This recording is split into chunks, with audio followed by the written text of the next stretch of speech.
Yuk, dukung UFIT TV dengan belanja di UFIT Store. www.ufitstore.com. Assalamualaikum warahmatullahi wabarakatuh. Alhamdulillah, hamdan katsiran thayyiban mubarakan fi kama yuhibbu rabbuna wa yarda, wa salatu wassalamu ala nabiyyina Muhammad wa ala alihi wa sahbihi wa man sara ala nahji bi ihsanin ila yaumiddin, wa ba'd. Hadirin yang dirahmati oleh Allah Subhanahu wa taala, marilah kita panjatkan puji dan syukur kita kepadanya atas segala nikmat dan karunia yang Allah limpahkan kepada kita. Salawat dan salam semoga senantiasa tercurahkan kepada qudwah kita, uswah hasanah kita, Nabi besar Nabi Muhammad sallallahu alaihi wasallam, beserta para keluarga beliau, para sahabat-sahabat beliau, dan orang-orang yang istiqomah berjalan di bawah naungan sunnah beliau sampai hari kiamat kelak. Hadirin yang dirahmati oleh Allah Subhanahu wa taala, setelah kita bersyukur kepada Allah dan mengucapkan salawat dan salam kepada Nabi kita sallallahu alaihi wasallam, saya mohon maaf atas keterlambatan pada sore hari ini. Tapi ngomong-ngomong saya terlambat lah ini. Ajanya nggak masih. Bada asar. Kalau bada asar, seharusnya saya nggak terlambat ya. Karena sekarang masih bada asar. Tapi itu kan justifikasi lagi-lagi. Itu kan cari pembenaran. Kita tahu maksud bada asar adalah setelah asar kajian langsung diselenggarakan. Dan mohon maaf sekali lagi, saya sudah sampai masjid jam 1:30 tadi. Dan beberapa jamaah yang sudah datang jam 2, jam 2:15 itu sempat bertemu.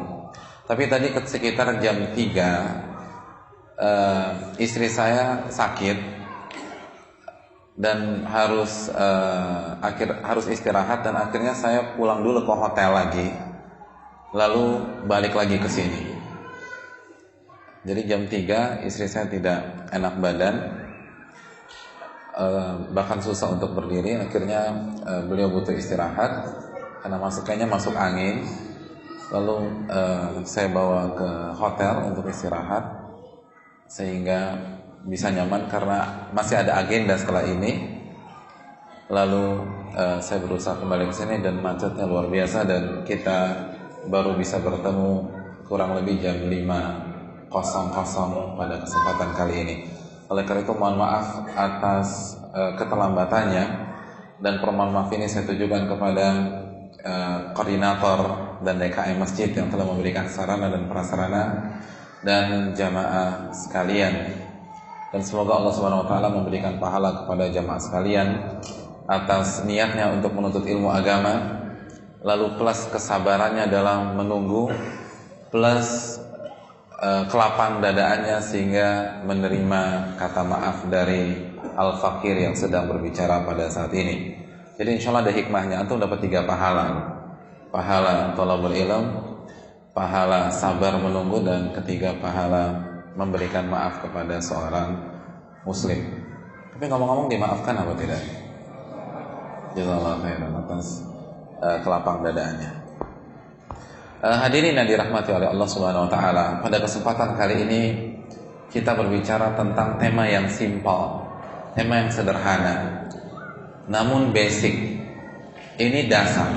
Ini yang merubah pola hidup kita di dunia dan menentukan nasib kita di akhirat. Kita berbicara tentang sebuah kata yang sangat luar biasa. Kata yang sangat dibanggakan oleh jutaan umat manusia. Kata yang apabila kata ini dilecehkan, maka jutaan manusia akan bangkit untuk membela kata ini, dan mereka rela mempertaruhkan nyawa mereka. Kata yang dipilih oleh Rabbul Alamin sebagai nama agama kita. Innad dina indallahil Islam. Sesungguhnya agama yang ada di sisi Allah dan diridhai oleh Allah Subhanahu wa taala adalah al-Islam. Kita akan berbicara tentang kata ini karena pemahaman kita tentang kata ini menentukan apakah kita seorang muslim yang sejati atau kita hanya sekedar mengklaim bahwa kita seorang muslim saja. Hadirin yang dirahmati oleh Allah Subhanahu wa taala. Banyak orang mengaku Islam tapi tidak tahu apa arti Islam. Secara otomatis ketidaktahuan mereka membuat mereka tidak menjalankan agama mereka dengan baik. Ketidaktahuan mereka membuat mereka mudah dalam mengerjakan kemaksiatan-kemaksiatan yang Allah larang kepada mereka. Ketidaktahuan mereka tentang arti Islam membuat tanpa sadar sebagian pihak membantah ayat-ayat Allah, hadis-hadis Nabi sallallahu alaihi wasallam. Apa itu Islam, hadirin yang dirahmati oleh Allah Subhanahu wa taala? Ini adalah kunci dari kunci-kunci yang akan membuat kita menjadi muslim yang sejati. Apa makna Islam? Karena ini kata yang luar biasa, kata yang sangat membanggakan. Allah Subhanahu wa taala berfirman dalam surat Fussilat ayat 33, "Wa man ahsanu qawlan mimman da'a ila Allah wa 'amila salihan wa qala innani minal muslimin." Dan statement mana lagi yang lebih baik daripada orang-orang yang berdakwah kepada Allah, orang-orang yang beramal saleh, dan orang-orang yang menyatakan saya seorang muslim. Mengucapkan saya seorang muslim adalah salah satu statement terbaik di dunia. Ini janji Allah dan ini firman Allah, Fussilat ayat 33, "Wa man ahsanu qawlan." Ucapan dan statement mana lagi yang lebih baik dari ini?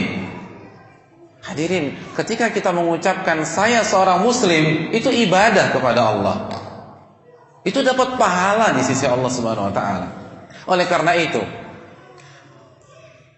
sosok sekaliber Nabi Ibrahim alaihissalam meminta kepada Allah untuk dijadikan seorang muslim sejati. Rabbana waj'alna muslimaini laka wa min dzurriyyatina ummatan muslimatan lak wa arina manasikana. Al-Baqarah ayat 128. Nabi Ibrahim alaihissalam dan Nabi Ismail alaihissalam berdoa kepada Allah. Abul Anbiya, bapaknya para nabi, berdoa dengan sebuah doa yang pastinya bukan doa sembarangan, yang pastinya adalah sebuah konten yang sangat bergengsi. Kalau tidak bergengsi, tidak mungkin diminta oleh orang sekaliber Nabi Ibrahim alaihissalam, karena beliau adalah satu dari dua manusia terbaik di dunia. Gelar beliau apa? Apa gelar Nabi Ibrahim? LC? Lewat LC. MA nggak ada apa-apanya. Khalilullah, kekasih Allah, gelar yang hanya dikeluarkan oleh Allah untuk dua hambanya, Nabi Ibrahim dan Nabi Muhammad salawatullah wassalamuhu alaihima. Oleh karena itu pasti permintaan beliau adalah permintaan yang sangat bergengsi. Apa yang diminta oleh beliau? Rabbana waj'alna muslimaini laka. Wahai Rabb kami, jadikanlah kami sebagai dua hambamu yang muslim. Jadikanlah kami sebagai orang Islam, kata Nabi Ibrahim. Wa min dzurriyyatina ummatan muslimatan lak, dan jadikan keturunan-keturunan kami sebagai muslim yang sejati. Kalau menjadi muslim yang sejati bukanlah sebuah hal yang sangat prestisius, tidak mungkin diminta oleh Nabi Ibrahim alaihissalam. Hadirin, semuanya ada loh. Apabila orang kaya punya seluruh mobil, lalu bulan ini dia ngincer sebuah mobil, kira-kira mobil itu bergengsi apa enggak? Semua ada. Ini berarti mobil keluaran terbaru, ini mobil pasti mewah. Nggak mungkin diincar sama dia kalau mobil itu tidak istimewa. Begitu juga Nabi Ibrahim adalah seorang nabi, seorang rasul, seorang bapak dari para nabi. Semua nabi yang lahir dan menjadi seorang utusan Allah setelah beliau pasti merupakan darah keturunannya. Dan meminta menjadi seorang muslim yang sejati.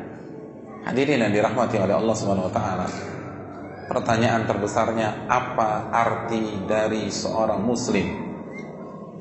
Kalau cuma ngomong saya muslim, nggak mungkin Nabi Ibrahim sampai berdoa kepada Allah Subhanahu wa taala. Ini pasti ada maknanya. Ini pasti ada hakikatnya. Ini pasti ada hikmah di balik hal itu semua. Hadirin, silakan baca buku tafsir terbaik, Tafsir At-Tabari. Di dalam buku tafsir itu dijelaskan bahwa makna dari Islam adalah apa? Apa makna dari Islam? Selamat, terus patuh, terus terjadi khilaf. Misalnya nih ada teman kita non muslim nih, dia mau masuk Islam, lalu dia tanya kepada kita, Pak, saya mau masuk Islam tapi saya ada sedikit keraguan, bisa nggak Bapak jelaskan apa arti Islam? Simpel aja Pak, jangan ribet-ribet, biar meyakinkan saya untuk mengucapkan la ilaha illallah. Kira-kira kita jawab apa?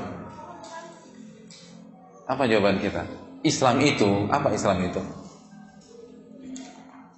Waduh, kayaknya nggak jadi dia masuk Islam kalau begini. Orang Islam aja bingung.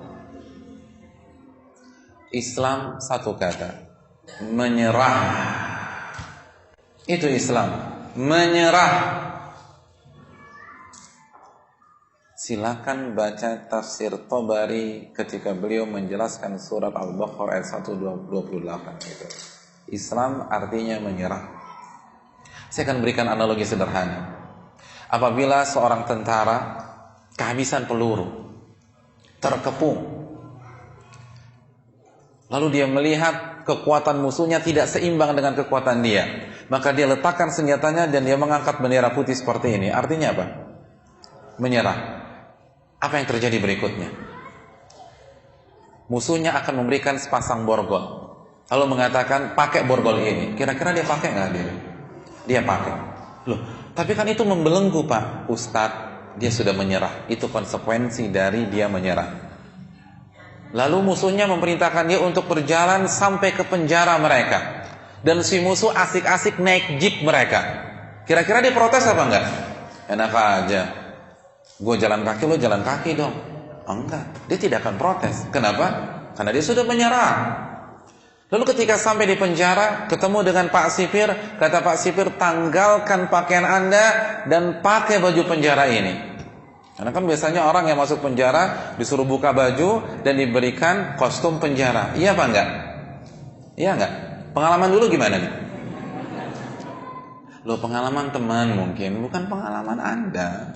Jangan tersinggung hadirin yang dirahmati oleh Allah. Ternyata pakaiannya itu enggak banget deh. Modelnya jelek, size-nya kebesaran. Kita biasa pakai M, size-nya XL. Kira-kira kita akan pakai atau kita akan protes? Kita akan pakai. Kenapa? Karena menyerah. Lalu begitu masuk ke dalam penjara, ternyata pola hidup di penjara berbeda dengan pola hidup kita sebelumnya. Biasa kita bangun jam 8 pagi. Di penjara jam 4 pagi udah diketok-ketok sama Pak Sipir. Kira-kira kita akan tarik selimut kita dan terus tidur sampai jam 8 atau kita akan bangun? Kita akan bangun. Kenapa? Karena Anda sudah menyerah. Ternyata menu makanan penjara monoton, gak ada yang enak. Kira-kira kita akan protes, ini chefnya siapa sih ini? Atau kita akan makan? Kita akan makan. Kenapa? Karena itu konsekuensi menyerah. Hadirin, itulah Islam. Allah berfirman, qul inna salati wa nusuki wa mahyaya wa mamati lillahi rabbil alamin la syarikalah wa bidzalika umirtu wa ana awwalul muslimin. Katakanlah kepada hamba-hambaku wahai Muhammad, Allah perintahkan Nabi kita untuk menyampaikan kepada kita dalam surat Al-An'am ayat 162. Apa yang harus kita proklamirkan? Inna solati, sesungguhnya solatku, wa nusuki, dan ibadah serta sesembelihanku. Titik sampai di sini? Belum. Allah melanjutkan, wa mahyaya wa mamati, hidupku dan matiku lillah, aku serahkan kepada Allah. Serahkan kepada Allah, itu Islam. Bukan hanya sholat, bukan hanya puasa, bukan hanya sembelihan, bukan hanya zikir, tapi hidup mati kita serahkan kepada Allah. Karena arti Islam adalah menyerah. Marilah kita serahkan pola hidup kita, lifestyle kita kepada Allah Jalla wa Ala. Wa bidzalika umirtu. Atau Allah mengatakan lillahi rabbil alamin la syarikalah, tidak ada sekutu bagi Allah. Artinya kita tidak boleh menyerahkan hidup dan mati kita kepada orang lain, kepada perusahaan kita, kepada tokoh kita, kepada pihak lain, kepada badan lain, kepada komunitas-komunitas lain, kepada budaya kita. Hanya kepada Allah, la syarikalah. Wa bidzalika umirtu. Dan inilah yang Allah perintahkan kepadaku. Wa ana awwalul muslimin. Dan aku adalah orang Islam yang pertama. Silakan cek di buku terjemahan kita, apa terjemahan closing statement dari ayat ini. Maka kita akan dapatkan, dan aku adalah orang yang pertama kali menyerahkan diri kepada Allah Subhanahu wa ta'ala. Islam adalah konsep menyerah kepada Rabbul Alamin, kepada pencipta kita, pemberi rizki kepada kita, yang menciptakan kita, yang menghidupkan dan mematikan kita. Islam adalah menyerah. Dan muslim adalah kata benda subjek, artinya orang yang menyerah. Dan muslimah adalah kata benda subjek untuk perempuan, artinya seorang wanita yang menyerah. Ini yang perlu kita camkan. Islam artinya menyerah, bukan membantah. Islam artinya menyerah, bukan mendebat. Islam artinya menyerah, bukan menolak.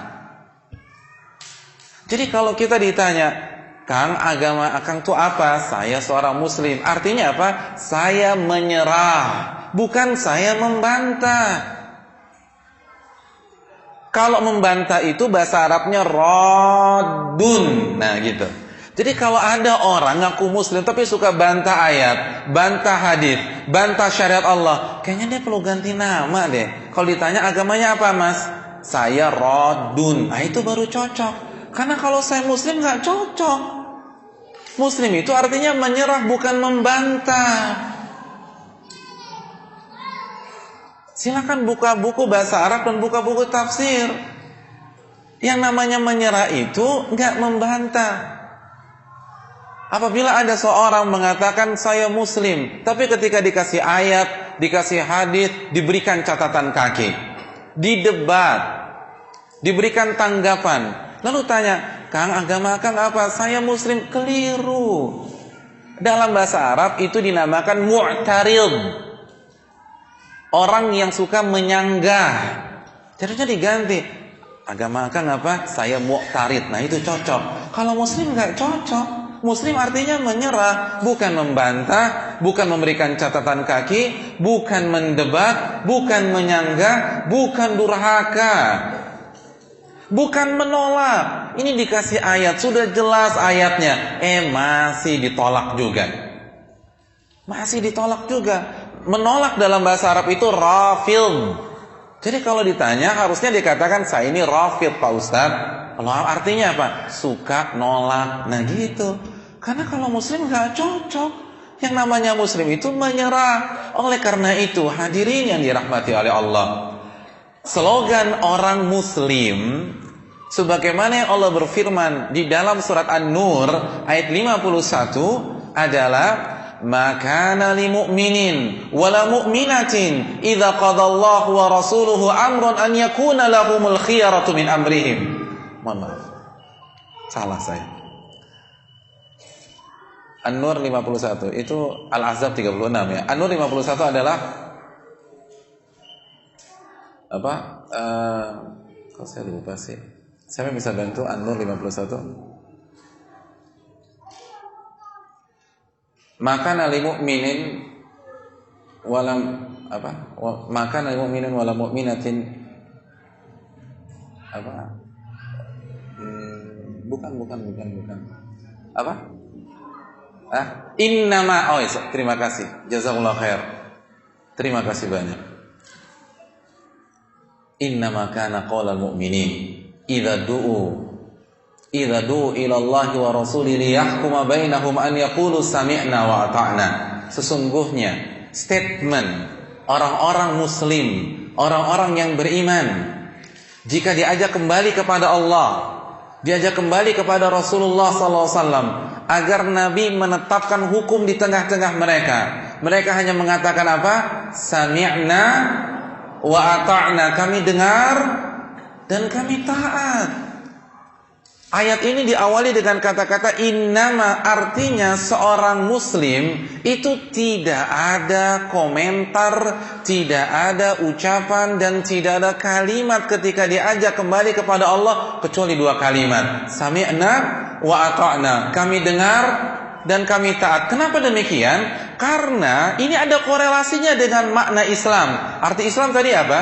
Menyerah. Orang yang kalau sudah menyerah diajak, maka jawabannya apa? Kami dengar dan kami taat. Itu orang menyerah. Bukan kami dengar, kami debat. Atau diplesetin ayat tersebut, sami'na wa pikir-pikirna. Ini nggak boleh. Kok dipikir-pikir lagi? Ada seseorang tersangka, ditangkap, akhirnya dia menyerah. Bapak ikut kami ke kantor kami, kata polisinya. Ketika seseorang itu sudah menyerah, kira-kira dia ikut gak? Atau dia akan mengatakan, mohon maaf Pak, saya musyawarahkan dulu dengan keluarga saya. Mohon maaf Pak, Bapak sudah menyerah. Yang namanya menyerah itu ikut. Yang namanya menyerah, sami'na wa ata'na, kami dengar dan kami taat. Itu namanya menyerah. Bukan membantah, bukan mendebat, bukan melawan. Makanya ketika Allah berbicara tentang Islam, apa perintah Allah dalam surat Al-Baqarah ayat 208? Ya ayyuhalladzina amanu udkhulu fis-silmi kaffah.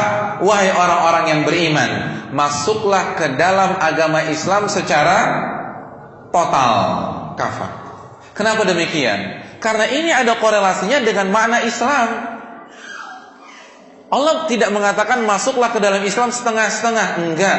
Allah katakan masuklah ke dalam agama Islam secara total. Apa penyebabnya? Karena Islam adalah menyerah, dan orang yang menyerah itu masuk sistem secara total. Itu kan maknanya, orang yang menyerah itu masuk sistem secara total. Ketika orang menyerah lalu dia dimasukkan penjara, maka dia akan masuk sistem penjara secara total. Bukan hari ini di Cipinang, lalu Selasa ketemu di Kota Baru, bukan. Kecuali kerjasama dengan oknum. Orang yang menyerah itu masuk ke sistem secara total, bukan merubah sistem, bukan mengurangi sistem, bukan menambah sistem. Makanya Nabi menyatakan man amila amalan laisa alaihi amruna fahuwa rad. Barang siapa mengerjakan amal ibadah yang tidak pernah kami contohkan, yang tidak pernah kami ajarkan, maka amal ibadah itu tertolak. Kenapa demikian? Karena itu bukan profil orang yang menyerah. Orang yang menyerah bukan menambah, tapi masuk ke dalam sistem. Hadirin yang dirahmati oleh Allah Subhanahu wa taala, itu korelasinya. Coba kita jujur kepada Allah. Hadirin, tidak ada yang memaksa kita untuk memeluk agama Islam. Betul gak sih hadirin? Coba saya ingin tanya, siapa yang masuk Islamnya dipaksa? Angkat tangan. Yang bukan karena kemauan sendiri, bukan karena sukarela. Ada di sini? Gak ada. Kita semua masuk Islam dengan keinginan sendiri, dan tidak ada paksaan. Tidak ada paksaan. Allah berfirman setelah ayat kursi, la ikraha fid din. Tidak ada paksaan di dalam agama. Bahkan apalagi di Indonesia, sore ini kita mau murtad saja ahlan wa sahlan.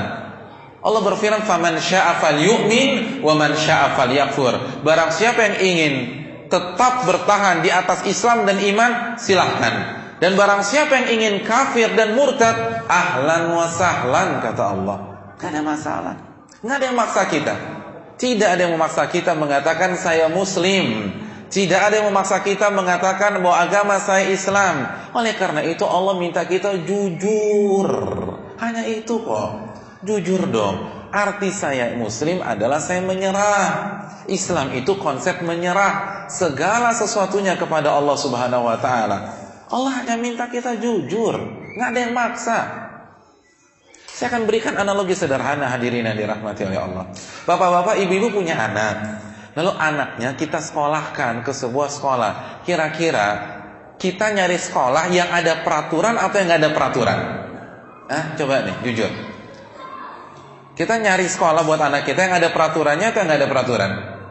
Yang ada peraturan. Ada yang mengatakan, Ustadz, saya sekolah anak sekali sekolah A. Bagus Ustadz, nggak ada peraturannya. Mau datang jam 7 boleh, jam 8 boleh, jam 11 boleh. Ada yang masukkan anaknya sekolah tersebut? Kan nggak ada. Justru ketika peraturannya semakin ketat, kita akan semakin optimis terhadap anak kita. Nah ternyata hadirin sekalian, anak kita nggak mau ikut peraturannya. Misalnya anak kita SMP, hari Senin peraturan seragam di sekolah tersebut pakai putih-putih. Selasa sampai Kamis pakai putih biru. Jumat pakai batik atau baju koko. Di Bandung Jumat apa? Baju koko ya? Pakai baju koko. Anak kita nggak mau ikut peraturan. Hari Senin dia pakai baju koko. Lalu Selasa sampai Kamis putih-putih. Hari Jumat pakai putih biru. Kira-kira kita dipanggil tidak sama kepala sekolah atau guru BPBK-nya? Kita akan dipanggil.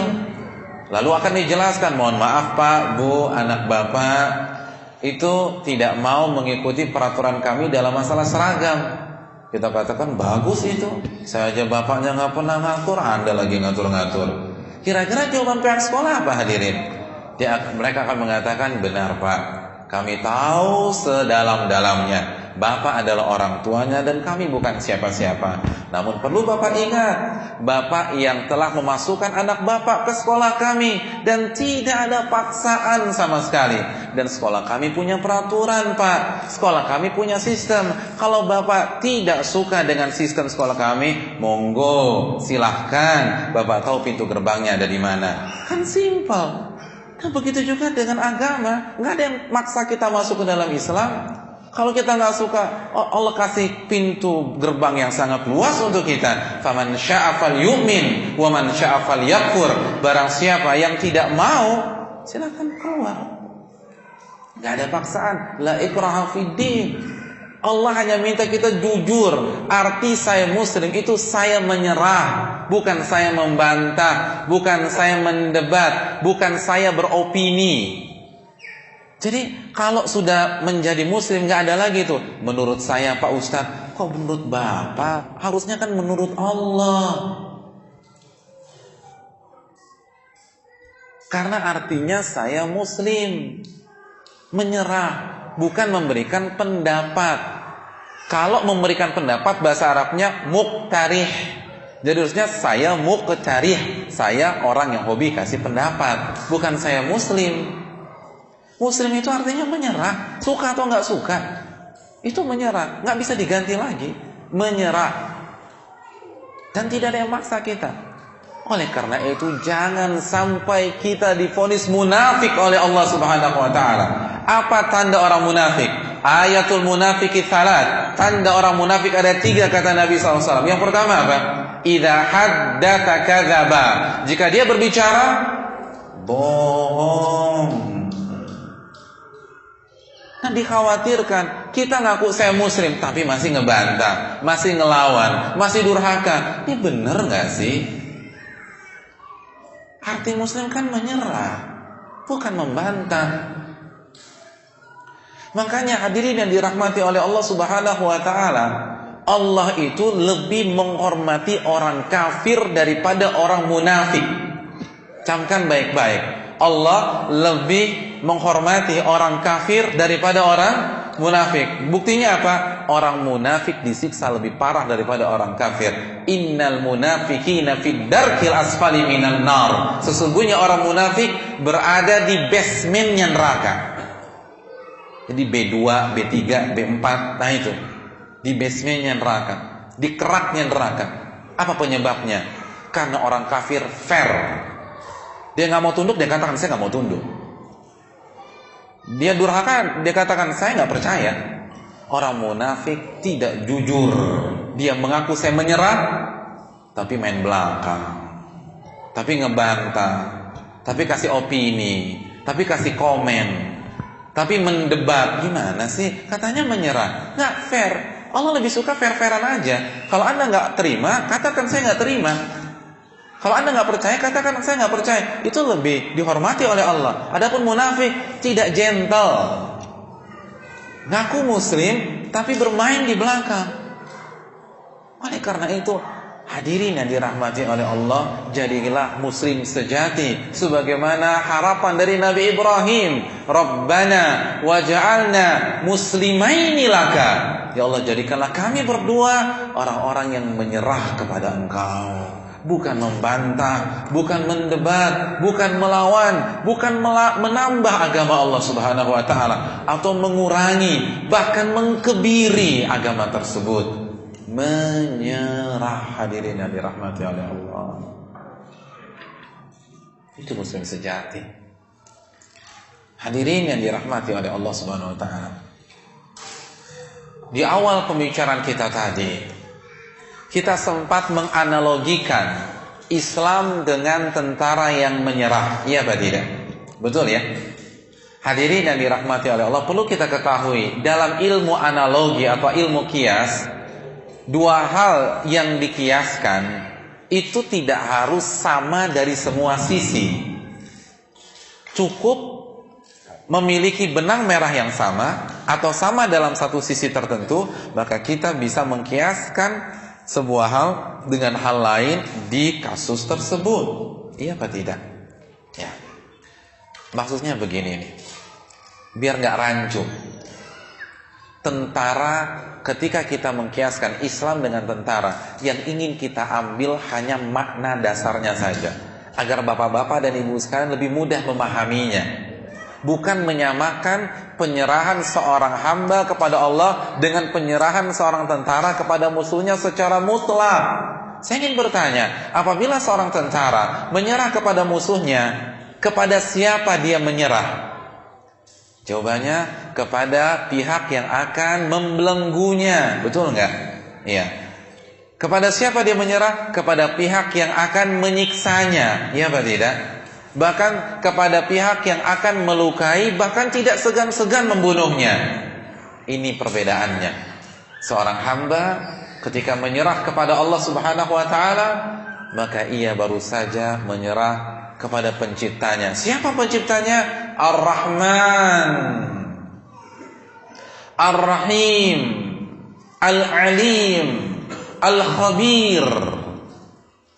Kita baru saja menyerahkan urusan kita kepada Al-Alim. Siapa Al-Alim, hadirin sekalian? Allah. Allah berfirman, Ala ya'lamu man khalaqa wa huwal latiful khabir. Dalam surat Al-Mulk ayat 14 Allah menyatakan, bukankah yang menciptakan Anda lebih tahu tentang Anda? Bukankah yang menciptakan Anda lebih tahu tentang Anda? Bapak-bapak punya mobil Mercedes-Benz S-Class, paling tinggi ya S-Class ya. Saya ingin tanya, ketika ada masalah atau ketika ingin servis, kira-kira kita bawa ke bengkel mana, hadirin? Bengkel resmi Mercy. Kenapa demikian? Pak Ustadz, simpel, pabrikannya lebih tahu tentang kondisi mobil ini. Hadirin, kalau masalah mobil aja begitu, bagaimana dengan manusia yang lebih sulit dimengerti ribuan kali daripada Mercy? Bukankah pencipta kita lebih paham tentang kita? Kenapa kita nggak serahkan saja kepada ahlinya, kepada pencipta kita? Ala ya'lamu man khalaqa wa huwa latiful khabir. Hadirin, Allah lebih tahu tentang yang terbaik untuk kita. Jangan sok pintar di hadapan Allah. Allah berfirman dalam surat Al-Baqarah 216, "Wa 'asa an takrahu syai'an wa huwa khairul lakum."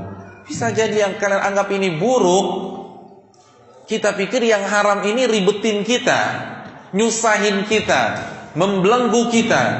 Ternyata yang terbaik untuk kita, kata Allah.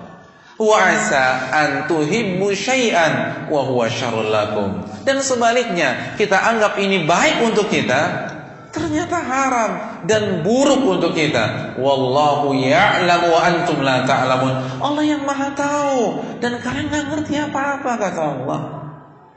Kita enggak boleh sok tahu. Ustaz, kalau ini haram, ini haram, ini haram, terus saya kerja apa? Bapak baru saja sok tahu di hadapan Allah. Masa nggak ada jalan keluar? Allah berfirman, "Wa man yattaqillah yaj'al lahu makhraja." Dan barang siapa yang bertakwa kepada Allah, Allah akan berikan solusi. Hadirin, tidaklah sesuatu dihalalkan oleh Allah kecuali karena Allah tahu itu bermanfaat atau aman untuk kita konsumsi dan kerjakan. Dan tidaklah sesuatu itu diharamkan oleh Allah karena Allah tahu jika kita mengkonsumsi dan mengerjakannya itu akan merusak kita dan meracuni kita. Allah Subhanahu wa taala berfirman, "Wa yuhillu lahumut thayyibat wa yuharrimu 'alaihimul khaba'ith." Yang Nabi halalkan hanya yang baik-baik saja untuk kalian, dan yang Nabi haramkan hanya yang buruk-buruk saja untuk kalian.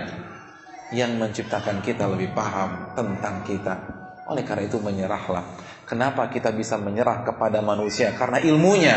Namun kita tidak bisa menyerah kepada Allah, padahal Allah yang maha berilmu dari segala sesuatu. Saya ingin tanya hadirin sekalian rahimanillah wa iyyakum. Ketika ada seseorang dioperasi di kepalanya atau bypass, kira-kira dia bius atau dia dalam kondisi sadar? Bius kan? Dibius. Artinya apa? Dia menyerahkan sepenuhnya kepada sang dokter. Padahal kalau dokter salah gunting, fatal apa enggak? Fatal. Kenapa dia bisa menyerahkan hal yang sangat-sangat vital dalam hidupnya? Ini hidup mati loh. Dokter salah, fatal. Dan kita nggak bisa ngapa-ngapain. Kan kita udah tanda tangan. Aman. Tapi kenapa kita bisa menyerah? Dengan penyerahan yang sangat total, kita rela dibius. Ada yang mengatakan, "Dok, saya mau operasi kepala tapi jangan dibius. Saya ingin pastikan dokter nggak salah gunting." Ada yang seperti itu? Kan nggak ada. Kita menyerah. Kenapa kita menyerahkan kenapa kita menyerahkan operasi yang sangat besar ini kepada sang dokter? Karena kita tahu dokter pakarnya, karena ilmunya sang dokter. Kalau kita bisa menyerahkan hal itu kepada dokter dengan ilmunya, padahal saya ingin tanya, dokter bisa salah apa enggak? Bisa.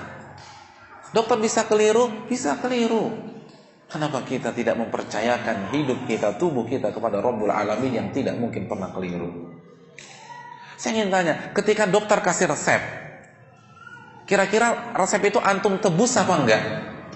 Tebus. Ketika antum kasih ke apoteker, antum tungguin di dapurnya atau antum duduk di ruang tunggu dan pasrah begitu saja dengan racikan sang apoteker? Antum akan pasrah nunggu. Padahal kalau salah nyampur fatal apa enggak? Antum keracunan loh. Tapi kenapa antum menyerahkan obat tersebut biar diracik oleh apoteker? Itu menyerah, iya enggak? Itu menyerah. Karena kita katakan, karena apoteker tahu ilmunya Pak Ustaz, saya mah pasrah aja. Itu bisa. Sama dokter bisa, sama apoteker bisa. Tapi kenapa kepada Al-Alim, Al-Khabir kita memberikan mosi tidak percaya kepada Rabbul Alamin? Na'udzubillah, tsumma na'udzubillah. Oleh karena itu, jadilah muslim yang sejati dengan masuk ke dalam Islam secara total. Pihak yang kita serahkan urusan kita adalah Ar-Rahman, Ar-Rahim, yang maha penyayang dan maha pengasih. Nabi SAW dalam hadis Umar menyatakan, "Lallah arhamu bi ibadihi min hadhihi biwaladiha." Jadi Nabi lagi ngumpul dengan para sahabat, lalu melihat seorang ibu yang sedang menyusui kehilangan anaknya. Bayangkan, anaknya misalnya usia 6 bulan hilang dalam beberapa jam. Kira-kira panik kan? Ibu-ibu punya balita usia 6 bulan, hilang 4 jam, panik? Oh enggak ya, hebat di sini. Oh saya salah, mohon maaf ya. Kalau di Jakarta sih panik, tapi di Kota Baru nggak panik. Luar biasa. Mohon maaf saya salah. Seharusnya sih panik ya. Karena ini 6 bulan. Kalau usia 12 tahun hilang 4 jam, kita akan tenang, paling main game online Pak Ustadz, paling ke rental PS. Tapi ini 6 bulan hilang, kita akan panik, kita akan lari ke sana, lari ke sini. Dan itu yang dilakukan oleh ibu tersebut. Akhirnya si ibu ketemu anaknya. Tanpa buang-buang waktu, anak itu langsung diambilnya, digendongnya, dan disusui di tempat. Begitu melihat fenomena yang penuh dengan nilai-nilai kasih sayang, nilai-nilai cinta, Nabi bertanya kepada para sahabatnya, "Atarawna hadhihi tarihatan waladaha finnar?" Wahai para sahabatku, bagaimana menurut kalian? Kira-kira nih, ibu tersebut tega nggak melempar anaknya ke kobaran api? Apa kata para sahabat? La wahiyya taqdir ala alla tatraha. Nggak mungkin lah ya Rasulullah, selama ibu itu bisa mempertahankan anaknya. Apa kata Nabi SAW? Lallah arhamu bi ibadihi min hadhihi biwaladiha. Ketahuilah, Allah lebih sayang kepada hambanya dibanding kasih sayang ibu tersebut kepada anaknya. Sebagaimana seorang ibu tidak akan meracuni anaknya, begitu juga Allah dengan syariatnya. Allah dengan perintah dan larangannya. Tidak mungkin Allah turunkan perintah dan larangan hanya untuk meracuni kita, hanya untuk membebankan kita, hanya untuk membelenggu kita dan mempersempit ruang gerak kita. Gak mungkin, hadirin yang dirahmati oleh Allah. Namun untuk kebaikan kita, karena Allah tahu, karena Allah sayang sama kita. Manusia kalau nggak diatur, kalau hidupnya nggak pakai peraturan, liar. Itu manusia. Antum punya perusahaan, nggak ada peraturan, kira-kira perusahaan itu maju nggak? Enggak. Antum dari Kota Baru mau ke Jalan Asia Afrika Bandung, seluruh traffic light warnanya hijau semua. Kira-kira sampai nggak ke sana? Nah, sampai nggak kira-kira? Lampu hijau, lampu merah, itu kan bahasa traffic, ya enggak? Kalau kita gunakan bahasa syariat, lampu hijau itu artinya apa? Halal, karena kita halal berjalan. Lampu merah artinya apa? Haram. Kita nggak usah bicara surga deh yang jauh banget. Kita bicara Kota Baru Asia Afrika. Kalau semua lampu hijau, artinya halal semua. Kira-kira kita sampai Asia Afrika? Nggak mungkin. Karena setiap kita ketemu dengan perempatan atau pertigaan, deadlock. Semua ingin masuk, semua ingin maju. Akhirnya nggak ada yang bisa jalan. Makanya kita butuh lampu merah, haram, yang justru akan membuat kita sampai ke tujuan kita. Hadirin, begitu juga dengan kehidupan. Kita berpikir, alangkah indahnya jika semua makanan halal, semua pekerjaan halal, semua hal-hal di dunia halal atau lampu hijau. Ketahuilah, kalau itu terjadi kita tidak akan sampai surga, dan kita akan sengsara di dunia sebelum masuk di dalam api neraka Allah.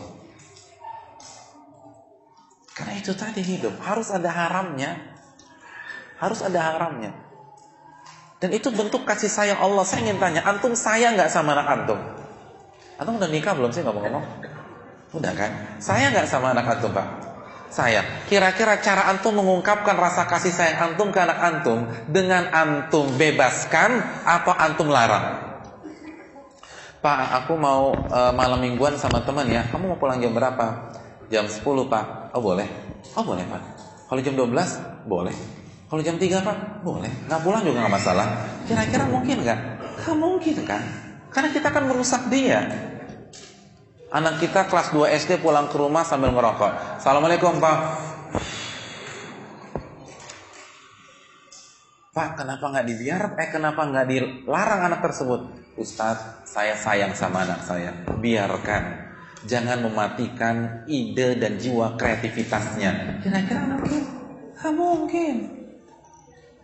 Kenapa kita bisa terima konsep ini dalam hidup kita sama orang lain, dan kita gak bisa terima kalau Allah yang larang kita? Allah melarang kita karena sayang. Allah tahu kalau kita gak diatur, gak ada hal yang haram, kita akan hancur dunia akhirat. Tapi itulah hebatnya manusia dalam tanda kutip. Sok tahu, sok pintar, merasa diri cerdas, sehingga tidak mau diatur oleh Allah Subhanahu wa ta'ala. Oleh karena itu hadirin sekalian, seorang muslim yang sejati adalah seorang muslim yang akan mengucapkan sami'na wa ata'na, yang akan menyerah kepada Allah Subhanahu wa ta'ala. Dan saya tutup dengan sebuah firman Allah dalam surat An-Nisa ayat 65. Allah berfirman, "Fala wa rabbika la yu'minun hatta yuhaqqimuka fima shajara bainahum, thumma la yajidu fi anfusihim harajan mimma qadait wa yusallimu taslima." Ayat ini menarik karena dalam ayat ini Allah awali dengan sumpah. Fala wa rabbika, demi Rabbmu. Saya ingin tanya kepada hadirin sekalian, apa gunanya sumpah dalam bahasa? Sumpah itu tujuannya apa sih dalam berbicara? Untuk menekankan, meyakinkan. Kita semua sepakatlah, ayat Allah tanpa sumpah pun sudah cukup. Betul apa enggak? Apakah kita butuh sumpah untuk meyakini sebuah ayat dalam Al-Quran? Enggak butuh. Tapi ketika Allah bersumpah, ini berarti super penting. Jangan ada yang berpikir sebaliknya. Allah awali dengan sumpah. Yang kedua, yang semakin membuat ayat ini semakin unik dan semakin berkelas, di dalam ayat ini Allah bersumpah dengan dirinya. Itu jarang loh. Allah sering bersumpah, tetapi paling banyak bersumpah dengan apa? Makhluk-makhluknya. Contohnya apa? Wal asri, demi waktu. Wasyamsi, demi matahari. Was-samai, demi langit. Wal qamari, demi bulan. Tapi untuk ayat ini Allah bersumpah dengan dirinya. Luar biasa. La yu'minun, mereka tidak akan beriman. Mereka tidak akan berislam dengan Islam yang sejati. Sehebat apapun klaim mereka, sefasih apapun lisan mereka, hatta sampai mereka memenuhi 3 hal ini. Yang pertama, hatta yuhaqqimuka fima syajara bainahum, sampai mereka menyerahkan urusan-urusan mereka kepada engkau wahai Muhammad. Menyerah, bukan menggunakan otak mereka, bukan menggunakan pemikiran mereka, sampai mereka menyerahkan urusan mereka kepada engkau, biar engkau yang memutuskan. Hatta yuhaqqimuka, menjadikan engkau hakim. Serahkan berkasnya, biarkan Nabi yang memutuskan. Setiap ada masalah rumah tangga, serahkan berkasnya kepada Nabi, biar Nabi yang memutuskan. Ada masalah tentang sholat, serahkan berkasnya, biar Nabi yang memutuskan. Ada masalah tentang pekerjaan, serahkan berkasnya, biar Nabi yang memutuskan. Islam adalah menyerah. Cukup sampai di sini? Belum. Thumma la yajidu fi anfusihim harajan mimma qadait. Kriteria yang kedua, lalu mereka tidak punya beban, tidak merasa berat atas keputusan yang diberikan oleh Rasulullah SAW. Gak galau, gak bimbang, pokoknya lempeng aja. Jadi hukumnya halal Pak, halal Pak Ustadz. Oke, saya kerjakan. Mohon maaf Pak, hukumnya haram ini hadisnya. Oh jadi haram Pak Ustadz ya? Ya udah, gak ada masalah. Itu gak ada perasaan bimbang, gak ada galau, gak ada stres, gak ada maju mundur. Cukup sampai di sini? Belum. Wa yusallimu taslima, sampai mereka menerima dengan penuh totalitas. Hadirin, Allah yang menyatakan kita tidak akan berislam dan beriman sampai 3 kriteria ini ada pada kita. Mengklaim muslim itu mudah, tapi setiap klaim harus dibuktikan. Ulama kita menukil sebuah bait, kullun yadda'i waslan bi Laila wa Laila lam tuqirru lahum bidzat. Setiap cowok ngaku pacarnya Laila, tapi Laila enggak pernah mengakui mereka pacar-pacarnya. Setiap orang mengaku saya muslim, saya Islam, tapi yang jadi masalah Allah akui tidak klaim kita pada hari kiamat. Allah tidak akan akui kalau kita tidak membuktikan klaim kita tersebut dengan setiap langkah kita, dengan setiap sikap kita, dengan setiap sikap kita ketika kita berhadapan dengan firman Allah dan hadis-hadis Nabi SAW. Islam adalah menyerah, maka seorang muslim yang sejati ia serahkan jiwa raganya kepada konsep Allah. Ingat, kepada konsep Allah. Bukan berarti kita nggak boleh berpikir, bukan berarti kita nggak boleh berijtihad, tapi kita harus serahkan semua ranah ijtihad kembali kepada konsep Allah. Kita harus serahkan kepada Allah mana hal yang sudah baku dan tidak bisa diperdebatkan lagi, dan mana ranah di mana kita boleh berpikir dan menentukan hukum dengan ijtihad kita. Itulah makna Muslim dan Islam. Ini yang bisa disampaikan. Mohon maaf apabila banyak sekali kekurangan dan kesalahan. Ada kesempatan untuk sesi tanya jawab atau sudah cukup?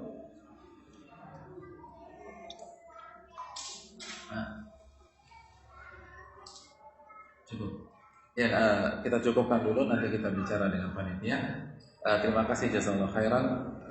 Saya sangat berbahagia bisa bersama antum semua pada kesempatan sore hari ini, dan semoga kajian ini memberikan manfaat khususnya bagi yang berbicara dan yang mendengarkannya, dan menjadikan kita benar-benar menjadi seorang muslim yang sejati sebagaimana harapan seorang sosok yang sangat besar di dalam sejarah peradaban manusia, Nabi Ibrahim alaihissalam. Aku qouli hadza wa astaghfirullah li wa lakum. Assalamualaikum warahmatullahi wabarakatuh.